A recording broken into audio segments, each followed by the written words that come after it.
اولیاء کرام معصوم نہیں ہوتے، محفوظ ہوتے ہیں۔ اچھا، محفوظ اور معصوم میں فرق کیا ہے؟ صحیح۔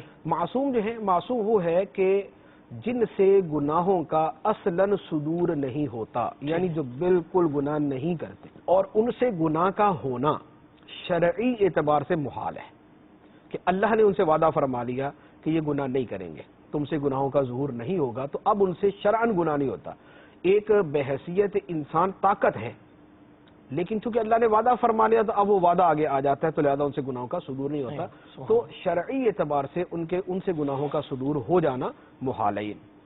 اور یہ انبیاء کرام علیہ السلام ہے اور فرشتے ہیں، یعنی معصوم جو ہیں وہ انبیاء ہیں اور فرشتے ہیں۔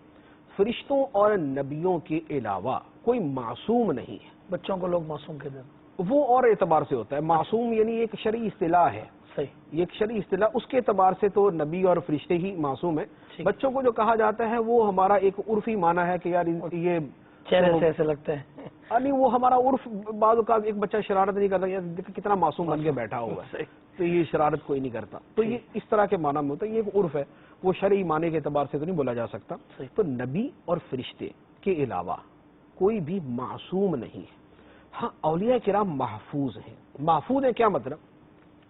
اللہ تعالیٰ ان کی بھی حفاظت فرماتا ہے، سبحان اللہ تعالیٰ ان کی بھی حفاظت فرماتا ہے اور ان سے گناہ نہیں ہوتے، لیکن ان کے حق میں اللہ تعالیٰ نے یہ وعدہ نہیں کیا ہوا کہ ان سے گناہ ہوگا ہی نہیں، ٹھیک ہے، لہذا اگر ان سے گناہ ہو جائے تو وہاں کوئی رکاوٹ نہیں ہے، وہاں کوئی ہرڈل نہیں ہے کہ ان سے گناہ ہو نہ سکے، کہ اللہ تعالیٰ نے ایسا وعدہ نہیں فرمایا، لیکن اللہ تعالیٰ اپنے فضل سے ان کے ساتھ یہ معاملہ فرماتا ہے کہ ان سے گناہ نہیں ہوتے، لیکن بعض اوقات ہو بھی جاتے ہیں، اس میں پھر تکوینی حکمتیں ہوتی ہیں، تو انہیں محفوظ کہا جاتا ہے۔ اللہ تعالیٰ نے جب شیطان کو مردود قرار دیا تو شیطان نے کہا کہ میں اللہ، میں تیرے بندوں پہ حملہ کر دوں گا، میں یہ کر دوں گا، وہ کر دوں گا، تو اللہ تعالیٰ نے فرمایا جو کرنا ہے کر لے۔ اب اس کے بعد آگے الفاظ مبارک ہے، ان عبادی لیس لک علیہم سلطان، بے شک جو میرے خاص بندے ہیں ان پر تیرا کوئی قابو نہیں چلے گا۔